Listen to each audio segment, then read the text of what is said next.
Well, welcome back, everyone, to our Midrash on Torah portion Ki-Tavo. As is our custom, we have eaten and we're satisfied, so let's bless Adonai. Abba, Father, in the name of Yeshua the Messiah, we thank you for the land. We have eaten and we are satisfied. We bless you in your name, in Yeshua's name. Amen. I think we're going to have Ahi Wayne lead the Midrash today. Really appreciate that. Thank you, sir. And I'll turn it over to him. Step back in here. It looks like it's good there, but it's not going there. So hold on just a second.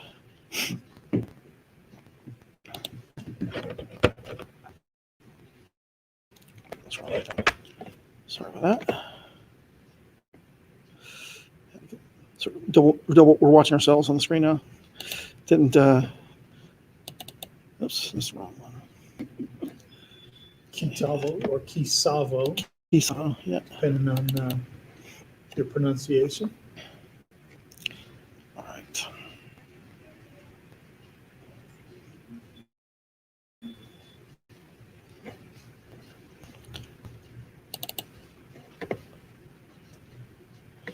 All right.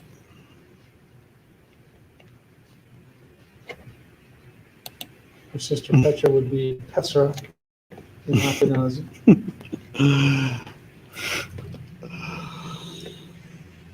You all right, brother? Sneezed. Yeah, that's what you were saying. All right. Well, thank you for your patience, etc. With was it? I'm pronouncing it with a C-E versus a T-S. So it kind of sounds the same to the untrained ear, but.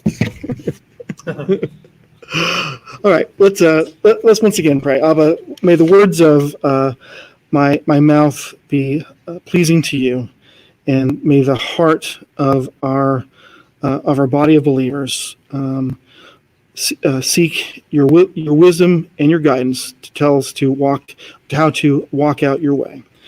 We praise you and thank you in Yeshua's name. Amen. So it is a Ki-Tavo, and we finished with the portion of blessings and cursings today. This is what we read. These were the readings we did. You notice there was a versification difference beginning at chapter 29. And this was the first verse of the Torah in Hebrew and in transliterated Hebrew.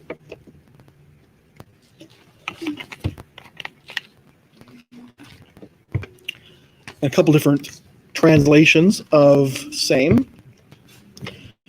ISR versus the new JPS. Difference, one word is different here. In particular, it's giving to you as an inheritance versus I'm giving you as a heritage. That's the main difference. Dwell and settle are pretty much similar, but those are a little bit different. So now comes the portion the time of the Midrash you've all been waiting for is the how many mitzvot were in the Torah portion. Is it 6, 7, 11, or 17? So, who votes for A6? Raise your hand. No one. Who votes for B7? I'll go for B. 7's always a good number. 7 7, 11. Which one is it, right? Is it 7 or 11, or is it 17? Who votes for C11? Show of hands. 11? Couple votes for 11. Who votes for D as in Delta 17? And by show of hands, who's afraid to vote? 2 hands over there. Okay. All right. You know what? I don't think I hid some slides here that I should not have hidden for this purpose. So we'll just have to go through it. We'll have to say, well, we'll count the mitzvot, and then we'll tell you how many it is. Because the next slide I've got up is the mitzvot in the portion. There's the first one. So I hid some slides here. This is actually, this was designed to be actually, this is what I printed to go to prison yesterday. But it even though prison actually they did not get off lockdown, so did not get to go. So I hid some slides that I would normally have, on the screen, but for purposes of printing slides. So the first one is to make a declaration when presenting the first fruits. And the application according to FFOZ is Israelites doing agriculture in the land of Israel with a functioning tabernacle/temple and a functioning priesthood. So keep your count. That's one. Number two, don't want to get to it. I don't want to, make you. I want to keep in suspense until the final vote here. Number two, to make a declaration over the tithes. You see the application, what FFOZ has posted in terms of the mitzvot, what their view is. Number three, do not eat the maaser sheni, or the second tithe, while in mourning, from Devarim chapter 26, verse 14. And number four, same verse, do not eat it while in a tameh or unclean status. Number five, same verse, do not give the maaser sheni redemption money for the dead. And number six, in the final mitzvot, so the correct answer was A, walk in the ways of Elohim. There's only 6 mitzvot. It was not C as normal. So those who voted 7, 11, or 17 were incorrect. No one likes being correct, but so give yourself a hand anyway.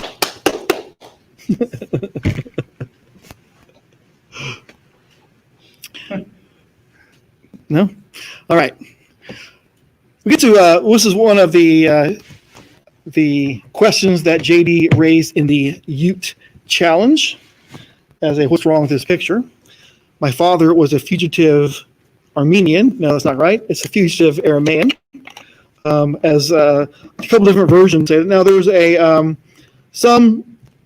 look at this a little bit. There are some actually different views of how this phrase is interpreted.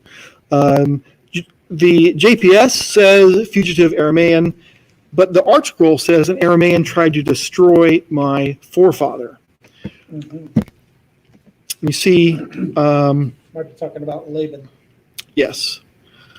Now, some other translations. A Syrian raised who perished was my father. My father was a wandering Aramaean, or my ancestor was a nomad from Aram. Has Complete Jewish Bible says that. Now, if you look at some of these, it's who is being talked about, right? If you say a Syrian raised who perished was my father was a wandering Aramaean, or my ancestor was a nomad from Aram. And let's go back a slide again. Only one of these different versions we looked at or here would be talking about someone other than probably Yaakov as the wandering Aramaean, so to speak, who came here to do that now, or really not Yaakov, but Avraham. Because he went down to Mitzrayim and sojourned there with few men. So who's this talking about? It could be either, and if you just look at the face of it, my father was a perishing Aramaean, and he went down to Mitzrayim and sojourned there with few men, and there became a nation great, mighty, and numerous. Who is that? It could be Abraham, but it's really Jacob, right? Because Abraham did go to Mitzrayim, but he didn't leave as a great nation there, right? So he was perishing because of what? Because it's really hot there. No. No, it was in the middle of a famine. Famine, yes, right. So if you go to the reason that Art Scroll says an Aramaean tried to destroy my forefather. So the Aramaean in Art Scroll's view, it's not Yaakov, but Laban. And that's based really on how the Targum reads, Targum Unclos. Laban the Aramaean sought to destroy my forefather, whereas Targum Jonathan, so our father Yaakov, went down into Aram Nahariya, or Mesopotamia, at the beginning, and Laban sought to destroy him. So Targum Jonathan actually has both versions of it there. But the Torah reading, I think, is in accord with what the Judaic, the JPS, Jewish Publication Society text says, which is the the idea that the Aramean in the text isn't Laban, but Yaakov, Jacob. So two different Jewish versions, two different views. One I think is more is really a pashat, or it's not translating what the Targumim said, but rather it's looking at it in a more pashat sense. Now, ArtScroll does make an explanation. Basically, they say it's based on Rashi, but really it kind of goes back further, I think, to the Targumim. The Midrash says that it was the Aramean, deceitful Laban, but then even so, with that commentary from ArtScroll, we look at it. Then the next paragraph says, in the plain sense, the term is rendered my forefather, i.e. Jacob, was a lost, homeless, or penniless Aramean, meaning that Jacob lived in Aram for 20 years of his life, according to Ibn Ezra. So that said, is ArtScroll's explanation. The second part of it does admit, so to speak, that in the plain sense, it really is talking about Yaakov and not Laban. Okay, so looks like Doesn't that mean they added two? No, because when you add to something, it's different than interpreting something. Adding to something would say Laban. This means Laban, or something like that, like a scribal annotation or something like that. But it doesn't necessarily mean adding to it if you're making an interpretation that is not necessarily correct. It's just an incorrect interpretation. So there's some really early Passover that have it as a man trying to kill Yeah, my father. I have a copy of one of those. I got it. And I could throw Nehemiah like Sure. he said, actually, he said, here's the language from it. He said, any old manuscript you look at, vowels, consonants, accent marks, and Masoretic notes. He said the accent marks, you change the accent marks up on this one scripture, you make it say one thing. You change it another way, it says, one it'll say, my father was a wandering man. The other one will say, a wandering man tried to kill my father. It's the same words, it's just how you arrange the accent marks in it. Makes it say one or the other.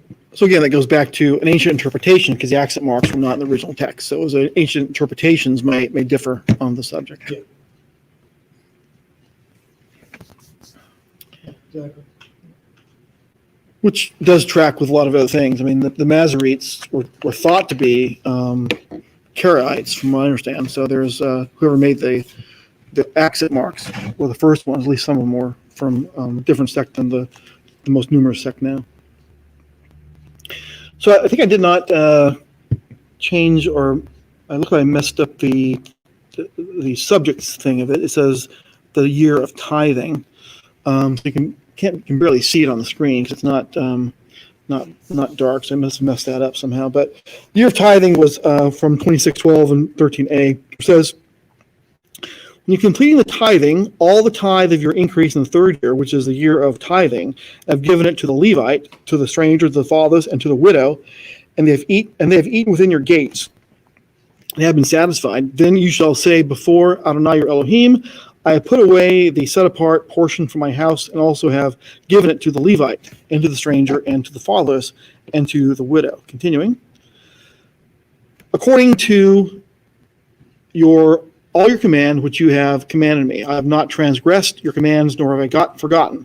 I have not eaten any of it when mourning, nor have I removed any of it for any unclean use, nor given away any of it for the dead. I have obeyed the voice of Adonai my Elohim. I have done according to all that you have commanded me. And here's my comment, is actually going back to what the Mishnah says, how it was done. I think I messed up on some of these slides, so not really very readable from a distance there, but so I'll read it for you. It says, this is how it was done according to what the Mishnah for Bikurim, and what does the word Bikurim mean? First fruits. First fruits, thank you.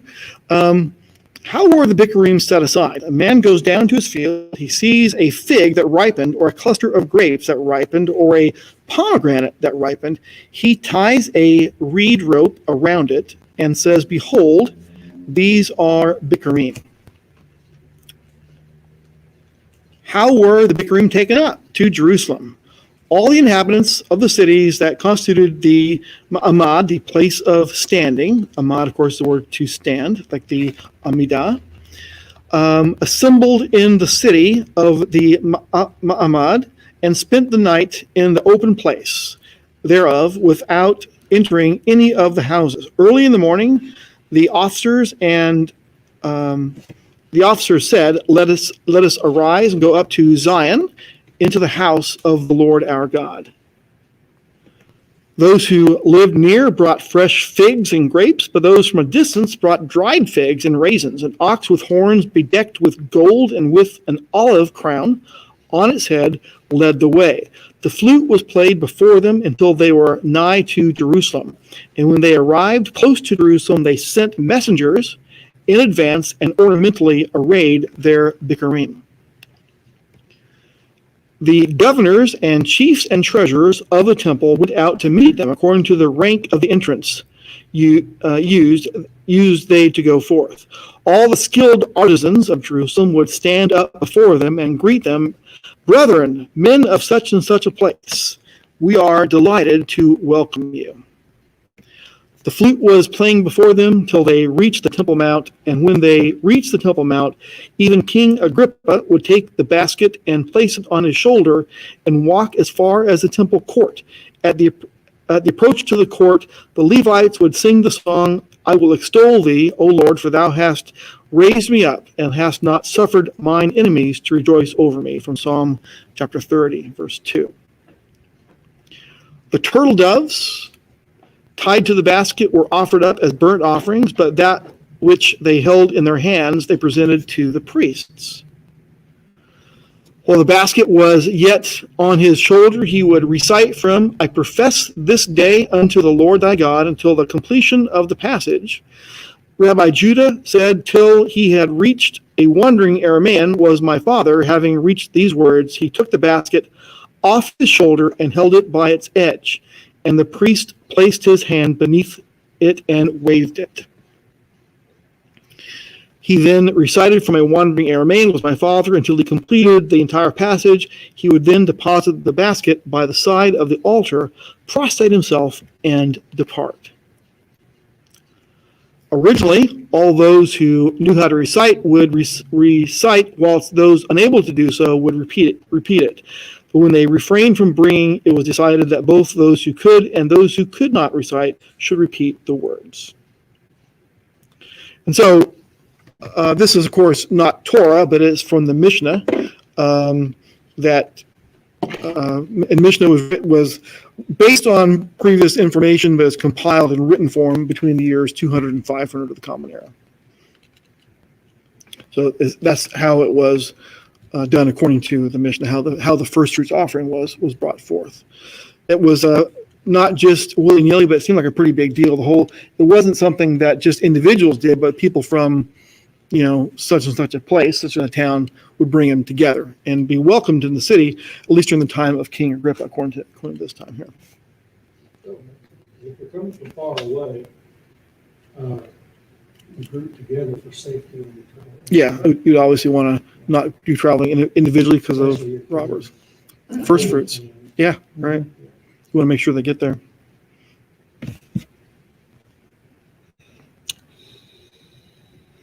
Again, I've got some bad backgrounds here. It works fine when we print it, but it looks not good when you are actually showing it.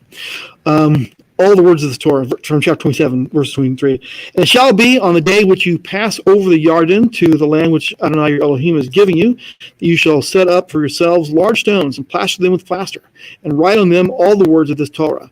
And when you have passed over, so that you go into the land which Adonai your Elohim is giving you, a land flowing with milk and honey, as Adonai Elohim of your fathers has spoken to you.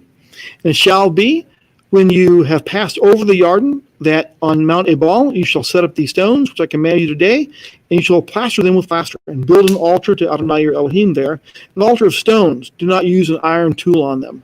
Build the altar of Adonai your Elohim with complete stones, and you shall offer burnt offerings on it to Adonai your Elohim.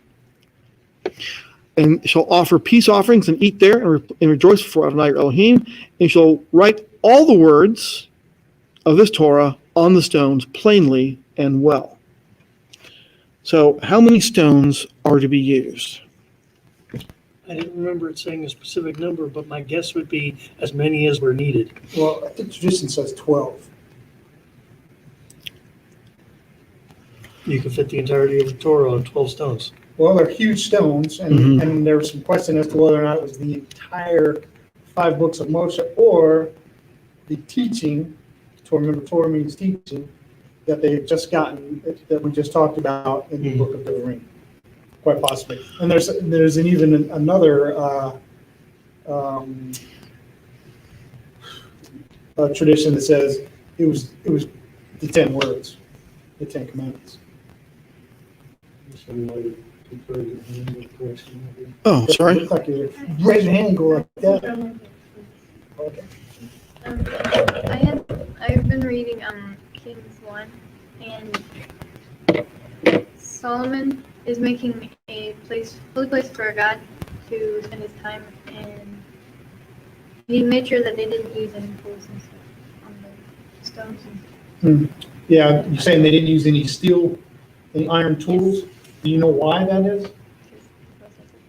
Well, I think tradition would also tell us that they didn't use iron tools because iron makes weapons of war. They didn't want that associated with this, right? And so also when building the temple, they didn't use iron tools because those are implements of the war. Doesn't say that in the Torah, but you can get that. You can glean that from other sources. So the Archel commentary does confirm exactly what Jay says in terms of the tradition.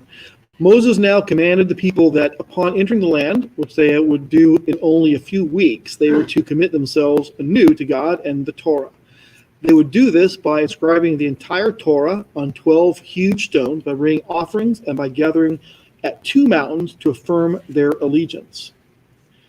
The crossing of the Jordan would be miraculous, according to Joshua 3, and as soon as they were in the land, they would inscribe the entire Torah in 70 languages, something that would not be possible without a miracle. Rashi, citing Sotah 32a of the Talmud Bavli, comments that it should be written on a manner that would be clear to anyone who wished to read it, i.e., that it would shall be inscribed in all 70 primary languages of the time. A miraculous feat. Ibn Ezra interprets it to mean that the inscription would be clear and legible. He also quotes Sidia Gaon that all the commandments, but not the entire text of the Torah, were inscribed on the stone. So this would say the, would traditionally be the 613 mitzvah. But it doesn't, those are interpretations of it. The scripture seems to say that it's the entire Torah, not less than that. It doesn't differentiate, does it? Yeah. Or they obviously did it in English, that way everybody can understand it. True, right? So these were some huge stones by tradition, huge. You cannot miss them. Where are they now? Somebody In the Vatican. in Antarctica. Antarctica. Dark recesses of the Vatican. Yeah, And the right. Smithsonian. All right. Now for the blessing. Here's your blessed basket, right? Blessed basket, baby. It's a pretty size basket. I might even be able to fit in that thing. I might not be able to get that hole. If I got in there, You're not getting that. I mean, I will be able to get out. But no, Without breaking it. it'd be hard to carry it, hard to keep you in there though, if that turns sideways. Well, just out of curiosity, the word basket, can you take it back to the original Hebrew and see if it could possibly mean anything in just any kind Let's of see. container or specific to a woven basket or what? the word might actually be vessel. Vessel? Vessel, possibly. Don't- Which means a wooden box might actually work. Which would have made Michaela Yeah. correct. Every tradition says it's a basket. It was woven with willow branches, peeled willow. That's what I like to do though, is go see traditions, but then I like to go back, okay, what does the original word mean? Could it mean this? But yeah, See. I think of a tradition then, if it could mean anything. Because there was a lot of traditions that weren't spelled out anywhere. What? I don't have my phone. What's the verse you're looking for here? Oh, The one that mentions basket. Yes. 28:5. are we up to 28 already? No. Giving first fruits within 26. 5 is blessed is your basket. Okay. But if you go back to 26 is the one we were concerned about, Yeah, the one, where it's talking about the first fruits. first fruits related. to Um, basket. Actually, this says container. It's in verse 2. Right in the middle of the thing. 26:2. Just a second. Mine says container. What is it? Mine says basket. What's the 26:2. Hebrew word? That's where I'm we working need. on it. I'm trying to open Bible Works. I'll let you asleep. You still have Bible Works? Yeah. Awesome. Mine does not work anymore. I appreciate it. I don't mean to delay. That's good. This is a study, man. I'm glad for the delay. It's not a delay if we're learning something. Amen, brother. All right. So 26:2. The word for basket is tene, basket, used 4 times. And it might be a different word than it's used in Exodus 22:29, Exodus 23:16, 23:19, Numbers 18:13, Proverbs 3:9, and Deuteronomy 12:5. Is that right? So the one in 28 would be a different. Okay, let's see. Could be. What's 28:5 is the one we're looking for, right? 28:5. Blessed is your basket and your kneading bowl. Good job on that, Naomi. Your basket, your kneading bowl will be blessed. Whereas, yeah, mine in 26, every time it said basket, just says container. I don't know where that notes thing might not have been the same one, but this is it's tene as well. Same word. What? If you go to, oops, wrong one. That's a big basket, man. Strong neck on that girl. Yeah. All right.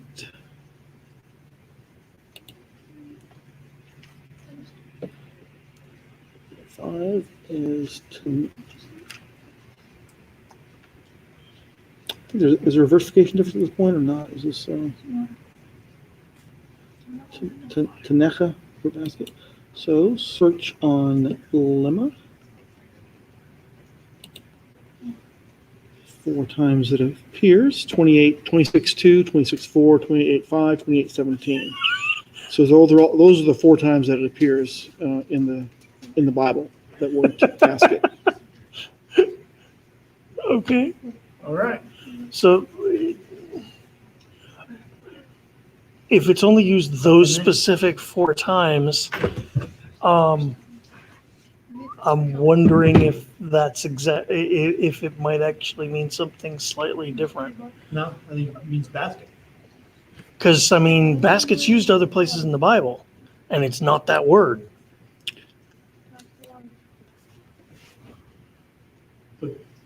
Right? But the definition of that word, tene, is basket. It didn't have an alternate, did it? And the Tanay was not the one in 28. No, it was. It is 28:5, 27, One, 26:2, yeah, 26:4, Tanae. 28:5, and 28:17. 26:4, okay, it's in that one. it's those 4 passages, 26:2, 26:4, 28:5, 28:17. And the 28s are the curses and the blessing Wonder is, curses. you're carrying holy set apart things, wouldn't what you were carrying it in be holy or set apart somehow? Different than a regular container. So some of the things I read it said that they would adorn those baskets with silver and all kinds, scarlet and all kinds of really cool things, but I never read anywhere where it says. Thanks, I appreciate it. the basket. Yeah, it's awesome. Thanks for bringing that up, Jim. That's good stuff, man. But I don't think Tene has any other, well, wait a minute, what is that right there? So the Another word for basket, that's Tene. Tene, basket, Oh, large metal vessel. Tene is a large metal Okay, so there vessel. again, Oh, okay. it's gonna depend on the markings. Tenecha, a receptacle for products of soil. Tenecha.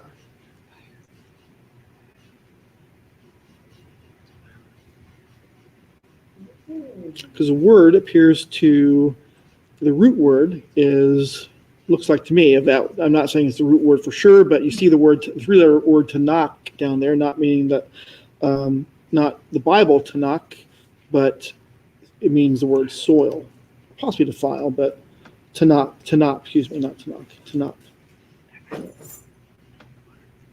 Soil. Products of the soil. Yeah. So that's where first fruits come from. That makes sense. Yeah. So in this case, it was a specific basket, specifically only for using for this. Well, I That- think the that's specific the- part is not that it's holy or not, it's just that it's a basket designed to contain produce from the soil, Mhm, mhm. as opposed to a box to carry money in or something. Because, yeah, Put your fish in and you catch them. Yeah. That'd be a creel. Creel. Yeah, that's pretty cool. yeah, the thing is putting to travel with, putting vegetables and stuff in a box. Not It's, get enough air. it wouldn't probably rot So that's in a good pretty, something. yeah. Yeah, depending on how long your journey is. It's pretty good something. All right. But a Family one by one. Either I stink or Mr. Wayne is boring. It's a fair cop. At least the first one, right? Didn't say that.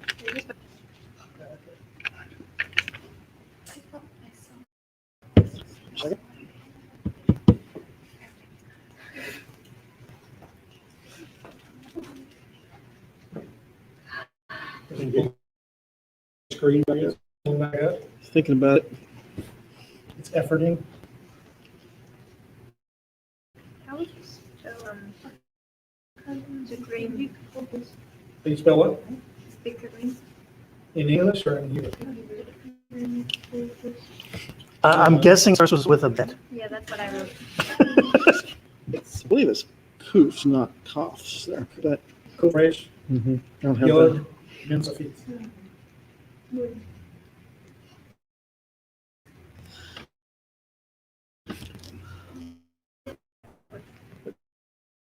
Shouldn't have taken that detour.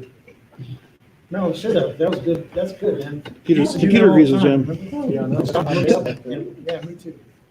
Maybe we ought to just get back to that. What's that?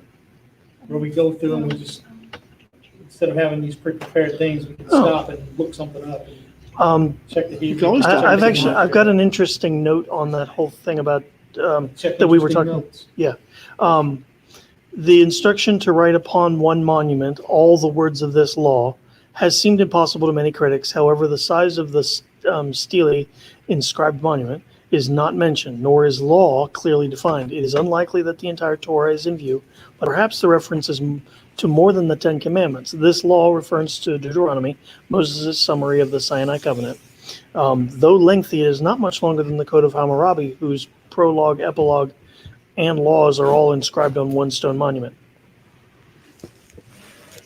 So another rabbinic view is known now. Raise you up. Adonai does establish you as a set-apart people to himself, as he has sworn to you. If you guard the commands of Adonai your Elohim and walk in his ways, and all the peoples of the earth shall see that the name of Adonai or Yahweh is called upon you, and they shall be afraid of you. So question on raise you up. It's very interesting, and I like, as you might have recognized, the word established is the word raise up, or kum. which also, by the way, you remember from our Haftorah was the first words of it, Kumi Ori. So it says this is the name is called upon, has called upon you. This people walks in the ways of Yahweh and is the name of or authority of Yahweh over them to protect them. The point of being a set-apart people, a segulati, a my special treasure, is to magnify the name of Yahweh in the earth. That's the point of it. It's not to have the coolest clothes or the nicest kippas or the longest tzitzits. Those are not the actual goals. For the record, though, if it were the coolest kippas, I think Betty would have that. She's got like 19 of them. Wow, that's pretty cool. This Torah portion is known not as much for the raising up side of it, but for the what? I think this Torah portion is known for the curses that go Curses, that come for not doing the 5 words. times as many. Yeah. And It so really sheds light too on the true meaning of curse of the law. How it's been twisted in Christian theology. Yeah. To say if you keep the law, you're under a curse, when truly it means if you don't, it's the totally opposite, curses isn't will it? come along. Completely Sleight of opposite. hand going on there. Yeah. You betcha. Comes from them not actually reading it and being taught what the previous generation had been taught. Good job. Yeah. Or reading other things into it and adding Right. interpretations to the scriptures themselves. Yep. So, kind of the middle part, verse 15 there. And it shall be, if you do not obey the voice of Yahweh your Elohim to guard to do all his commands and his laws, which I command you today, all of these curses shall come upon you and overtake you. That's called the bad news, not the good news. Yeah. So there's several words that translate as curse in Hebrew, including Allah, Kalala, Arar, and Darar. Curses in verse 15. The first two look related and the second two look related. The first curses in 2015 is Kalala. Verse 16 is Arar, different words. Other similar words are Harem, a cursed thing, and Lahat, enchantments. Both of these have direct Aramaic cognates in the Nazarene writings or the Aramaic New Testament. So if you do not guard to do what Yah said, you are what? Under a curse. So we'll talk about what JD just said a moment ago. Some argue that the New Testament makes these curses irrelevant, citing passages such as Galatians 3:10, the New Kings, for as many as are of the works of the law are under the curse, for it is written, cursed everyone who does not continue to do all which are things were written in the book of the law to do them. Just a second. There's one more slide that's related to this, and then actually, I guess there's two more. But anyway, redeemed for the curse of the law. Some argue New Testament makes this irrelevant. Verse 13, Christ says, this New Kings, Christ has redeemed us from the curse of the law, having become a curse for us. For it's written, cursed is everyone who hangs on a tree. So one more slide here, and then I'll let you talk. So, however, since Paul was writing prior to the siege of Jerusalem, the Roman coin depicting Emperor Vespasian shows on the backside that the curse for disobedience was still in effect, even after Paul's death. A Roman soldier stands near a desolate Jewish woman on the backside of the coin of Vespasian. So there were curses. Capta Judea, the conquest of Judea in Latin. So I'm going to say there are some classic misinterpretations of this, but before we go into those, the floor is yours, Jim. Oh, okay. Go back a slide. One slide or two slides? You said it on this slide. Yeah, that one. Okay. Okay. So, and we've gone over this when we were at that other church. Or as many as, it seems to be the first part of that verse is contradictory to the second part of that verse. Okay. One saying you're cursed, one saying no, you're cursed if you do it.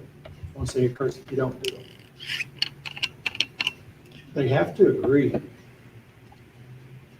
And if you take the word, or as many as are of, Mm-hmm. in Greek, I think, that's been a while, but I think it's ek. That's often that word, I think, yeah. Yeah, and it's the most often mistranslated word in Greek from what I read. The word used there in Greek, ek, means out of or coming from. So if you read that, for as many as are out of the works of the law, or away from the works of the law, are cursed, then it agrees with the second part. Yeah. Because there is the closing passage of the section, kind of in that, at least of one of the sections, perhaps. Let me find it here.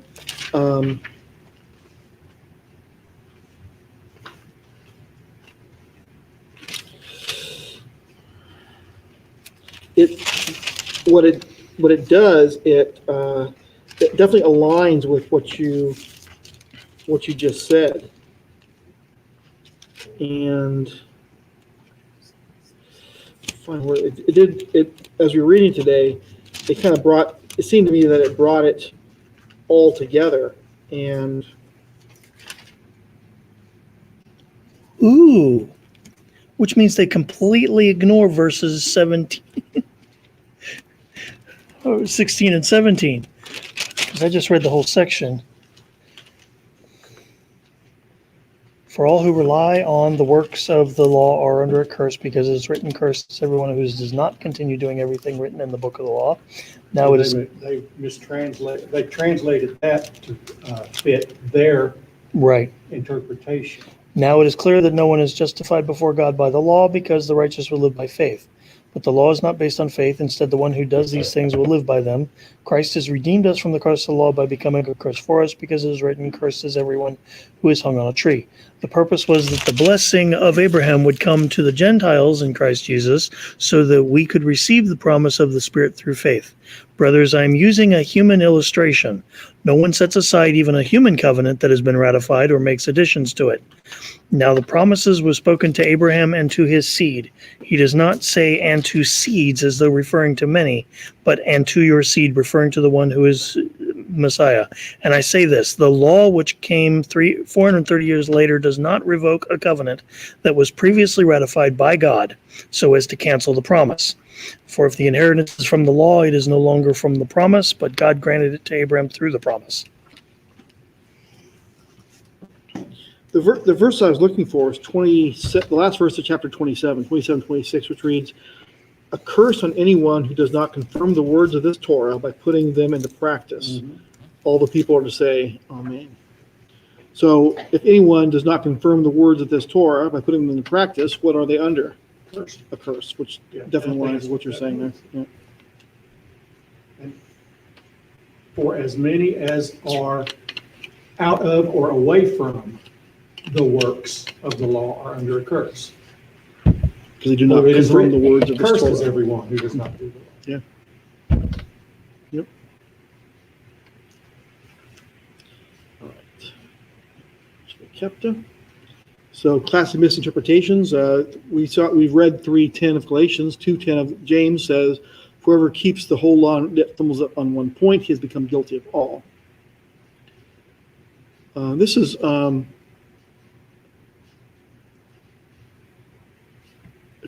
from First Zion says, since all have sinned and everyone falls under the curse of the Torah, if they attempt to keep the Torah. This is the misinterpretation. Since everyone sins, the Torah only brings curses upon a person. One should therefore abandon any ideas about keeping the commandments and rely only upon faith. One who tries to keep the Torah is not relying on faith alone and will perish or go to hell for trying to keep the commandments. So does this make any sense? And this is not FOZ saying, they're just saying that this is, examining the logic of this. Moses wrote 27 chapters of admonitions to keep the commandments, and then at the end of the 27th chapter, pronounced that if you break a single commandment, it is as if you've broken them all. Therefore, there is no point in trying to keep the commandments, since doing so places you under a curse. Is this either scriptural or logical? Neither. Probably neither. Yeah. excuses for people who don't want to keep the law. Another class of misinterpretation here is it's only ancillary to this Torah portion, but what about all the teachings about salvation that present at the time? In Sanhedrin 10, as it appears in the Mishnah, it appears in Sanhedrin 11 in the Talmud Bavli. All Israel have a portion in the world to come, for it is written, thy people are all righteous. They shall inherit the land forever. The branch of my planting, the work of my hands, it may be glorified, but the following have no portion therein. He who maintains that resurrection is not a biblical doctrine. The Torah was not divinely revealed, and an Epicurean. Rabbi Akiva added, one who reads uncanonical books. Books we haven't approved. Books we haven't approved. Also, one who whispers a charm over a wound and says, I'll bring none of these diseases upon thee, which I brought upon the Egyptians, for I am the Lord. That healeth thee. Abba Saul says, also one who pronounces the divine name as it is spelled. So I think these are all, some of these are misinterpretations of those terms there. So ultimately we get to the point here, we find out that the curse of the Torah is not for trying to keep the commandments, but the curse of the Torah is for what? Not keeping the commandments. Being an Israelite or being Jewish alone is not enough to keep you from the curse of the Torah, since the curses of this Torah portion were presented to whom? The children of The Israel. children of Israel. So it's not enough to convert to Judaism. It's not enough to be born Jewish to avoid the curse if you disobey the commandments written there. So an abridged version of, I guess back to some of the slides did not change over to a different background, I guess. This is from chapter 28, verses 49 through 53. Yahweh brings a nation against you from afar, a nation whose language you shall not understand, a fierce-looking nation which shows no regard for the elderly, nor favor to the young, and they shall besiege you at your gates till your high and fenced walls, which you are trusting, come down in all your land. And you shall eat the fruit of your own body, the flesh of your sons and your daughters, whom Yahweh your Elohim has given you in the siege. And Yahweh shall scatter you among all peoples from one end of the earth to the other. And there you shall serve other mighty nations, which neither you nor your fathers have known, wood and stone. And among those nations you are to find no rest, or have a resting place for your sole of your foot. But there Yahweh shall give you a trembling heart and failing eyes and sorrow of being. That doesn't say mighty nations, that says mighty ones, which usually refers to other gods, which is why I think it says wood and stone. Okay, sorry, I misread that. It's mighty ones, not mighty nations. Sorry. Give it, you serve other mighty ones, otherwise other deities. Now, this is from 68.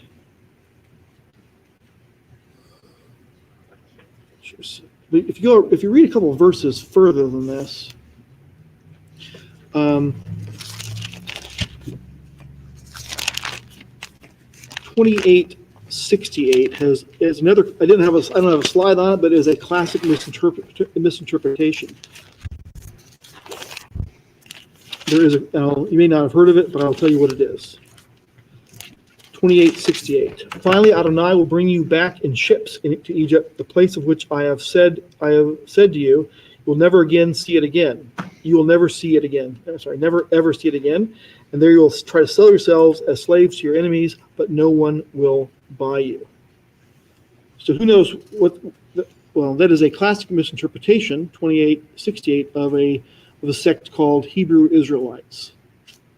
Hebrew Israelites believe that this is talking about slaves coming to America and why that they are the true Hebrews, that they were the ones that were sold into slavery. And Egypt is a euphemism for Los Estados Unidos. I'll go back to JD's section here. Why is that a bad misinterpretation? Why Jay's section on the use of what's wrong with this picture? What's wrong with that interpretation? Why is that interpretation not correct? Well, Because it doesn't, I'll say it's, I'll give, my view is that there's at least two things wrong with that interpretation. The first one is that the application. Josephus actually says that Israelites, Jews, were taken, the captured Jews after the destruction of the temple were taken to Egypt in ships, and says that it says it's a fulfillment of this passage. But the second problem with it would be the end of the verse there. But no one will buy you. yeah. Well, if that was the case, then it means that no one wants the Israelites. They're leaving. But if they came to America and were sold, then that obviously refutes that being a proper interpretation because people did buy them, right? So, Yeah, exactly. so that's another classic misinterpretation. We should add that next time to the presentation.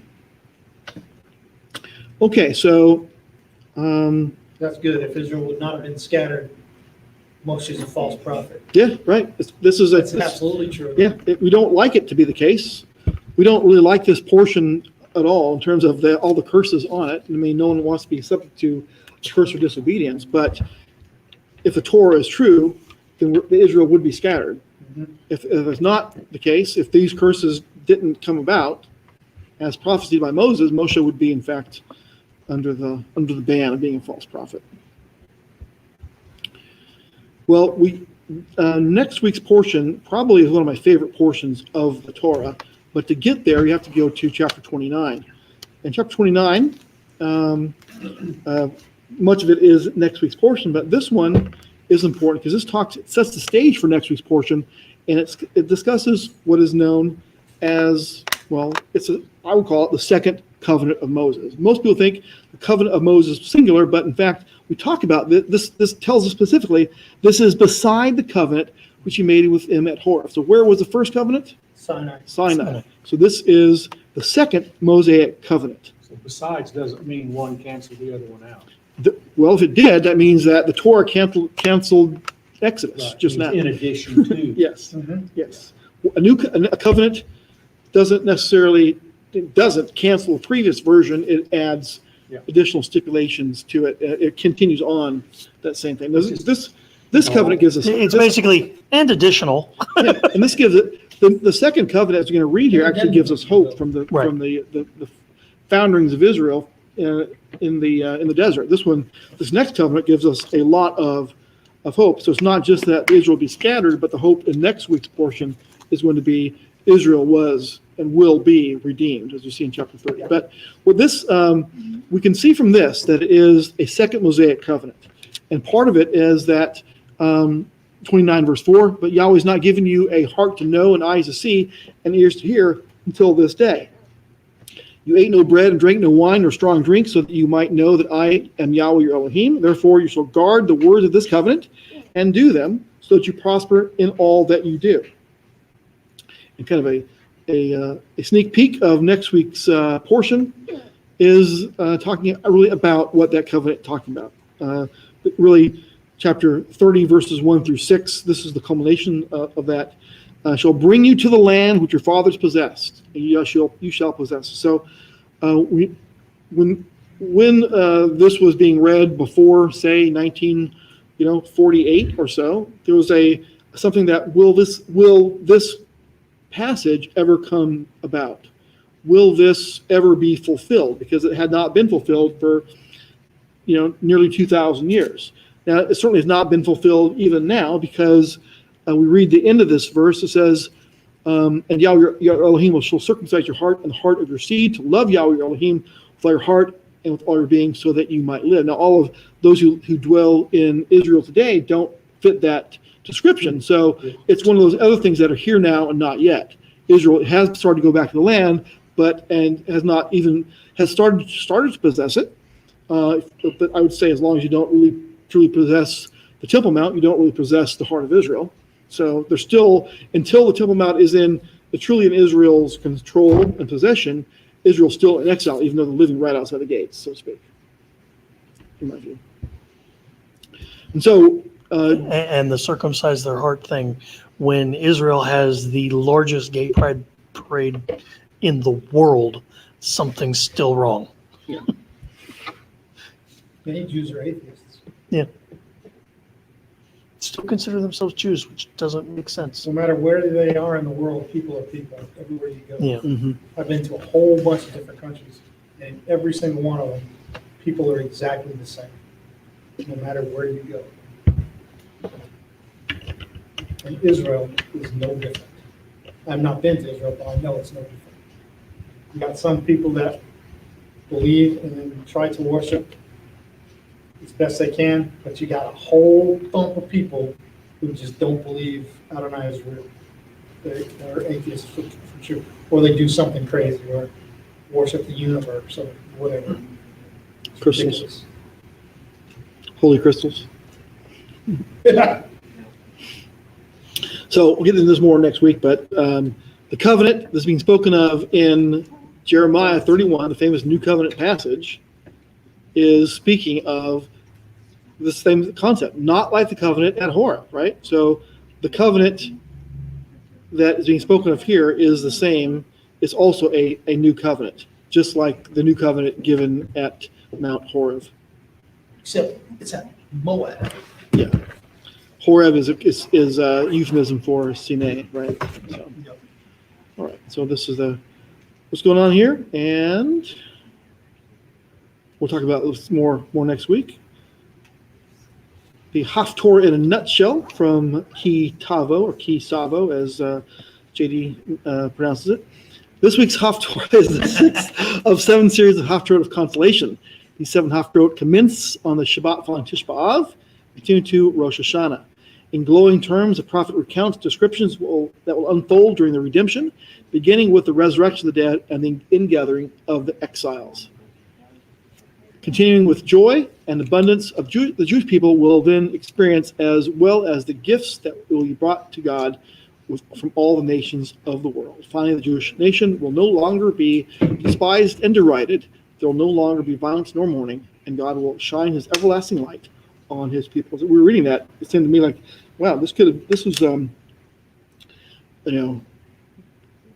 John